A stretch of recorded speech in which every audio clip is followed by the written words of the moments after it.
Po sa e rëndësishme është I përçojmë emocionet tek njëri tjetri me njohje pa njohje. Pra, ne përçojmë emocione, ne përçojmë energji edhe pa folur fare, edhe me sy, edhe me shikim.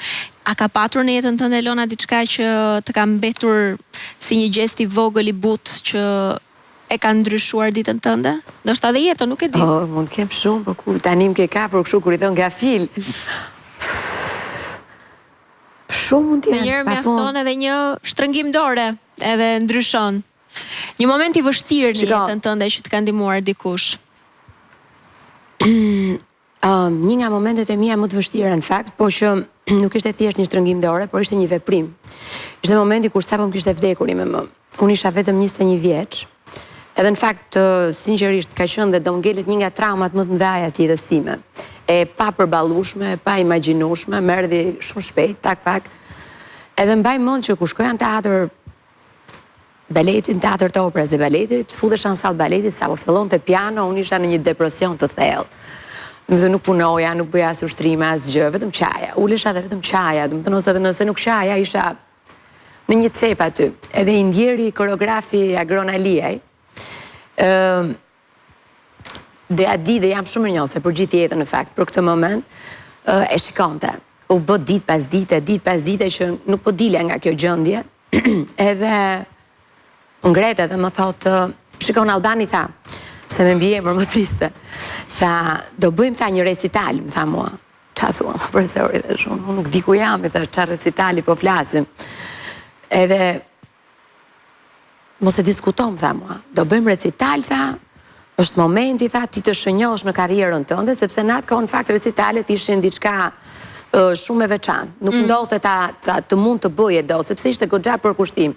Ishte punë e jotja, e ati që të punonte me ty, sigurisht dhe artistëve pjesëmarrës, sepse ishte një spektakël në vetvete.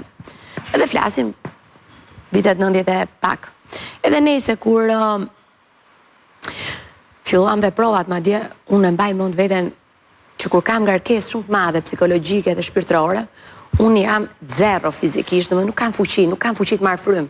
Unë isha në një gjendje që nuk kisha fare takat, kur I thon. Ai sa ai thoshte, si do ta ngrëm këtë, domethënë nuk di të them, isha në gratë fundit. Edhe sigurisht, nuk e mbaj mend tani eksakt kohën se sa punuam. U bë dhe spektakli, u realizua në fakt. Çuditërisht për herë të parë atëherë I shoh që ishte kështu mbrapa kuintave dhe më vinte rreth e rrotull, edhe më sillte gjërat që më duheshin për të ndruar me shpejtësinë, grimin të. Këto gjërat, se haroj ishte shumë interesante. Më thotë, gjëja e parë që më thotë kur mbaroi spektakli, shpërtita sa bukur që ria ti thanë majt gishtave më tha mua. Se ka dashur të thoshte një fjalë se s'bën që të rregullonte. Unë me timen isha kështu që e kupton. Ish majt gishtave është sikur të thosh veshësh këpucë për herë parë. Ose tecësh, e kupton në gjëja më normale. Edhe aty do të thënë ai e shprehu dhe ishte sikur tha një gjë që se kishte thënë askush dikur. Okej, tash. Po dhe ti ashtu e pritet ka. Okej, pa diskutim që e kuptova. Për momentin kisha kaq shumë emocione të bukura mbas spektaklit, po kjo më ngeli në mendje kur e tha këtë gjën, ishte ky gest I parë, edhe sigurisht edhe sot e kësaj dite kështu e kujtoj me qeshur sinqerisht, edhe kur e tregoj, ishte momenti I dytë kur ne bëm një le të themi koktejl mbas shfaqjes. Do më ketë sjellur, ndoshta mund të isha 22 vjeç, ndoshta I kisha kaluar vitin e mamit, ndoshta, nuk jam e sigurt, dhe domethënë kanë qenë o 21 o 22 trëndafila, gjysmë të çelur, nuk e harroj, ka qenë një tufë e madhe. Edhe okej, mua nuk më bënte përshtypje shumë ato, isha shumë e ngarkuar emocionalisht dhe sinqerisht shumë e mbushur pozitivisht, saqë gjitha këto gjërat janë të bukura, po ti I kalon. Mbrapa ti analizon dhe nuk e harroj ndjeri koreografi Agron Aliaj mu afrua kështu, po ishte shumë shpirtëror si natyrë. Agroni ka qenë shumë shpirtëror, njëri që llogarit vinte I binte pianos kur s'kishim pianistë raste të ralla dhe ne bënim ushtrimet me të.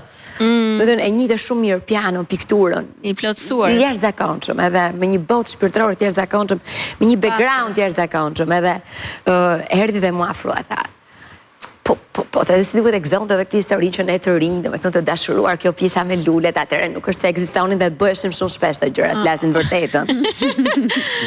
Tani themi të vërtetën, edhe ky kënaqe, tha ma, të lutem, tha, ata marr tha një trëndafil profesore nga këto, më tha mua. I thash unë profesori, thash, të gjithë tufën, unë isha që lumtur, sa që nuk e kuptoja që prit. Edhe, jo, më them mua, po, tamam është arpisa që ty të rrëmben emocioni, kënaqësia, ti e mbyll atë gjën. Them, jo, tha, kjo është nata jote, më them mua. Mua më mjafton, tha, vetëm kjo gonxhe, tha, është një mrekulli, tha, dhe nuk e rezistoja dot, tha, kësaj gjëje kaq të bukur, më them mua, këtij mendimi kaq të bukur. Edhe mendoj që këto gjestet të gjitha në fakt, edhe ajo për kujdesja në prapasken. Gjithçka. Ne nuk e mendojmë gjithçka, jo. se sa na ndihmon dikush, ndoshta po ama mua më solli në jetë. Mua më solli në jetë. Mua më solli në jetë. Më vonë e kujton. Patjetër. Po njësoj dhe të sidomos kur nuk i kem, ai humbi jetën, pastaj hiku dhe unë me thënë të drejtën, vazhdimisht edhe në familje, brenda rrethit tim, jo vetëm në pjesën profesionale, po kur e flas të them, nuk e harroj kurrë faktin që në një nga momentet më të vështira të jetës time, ai u gjinde dhe më nxori mua nga një gjendje jashtëzakonisht e vështirë. Mund të kishte shkuar dhe më keq. Mund edhe ta kisha lënë zanatin, edhe mund vërtet mos isha gjë, por çdo gjë mund të kishte ndodhur. Isha shumë e re dhe njeriu e humbet nga njëherë forcën. Ti thua që njeriu e kalon. Mirë, mund ta kisha kaluar, por mund mos isha në atë karrierë. Trazon ekuilibrat dhe normalisht. Kështu që unë jam mirënjohëse që vërtet nga i gjest ndryshoi dhe bëri një ndryshim shumë të madh në jetën time. Patjetër.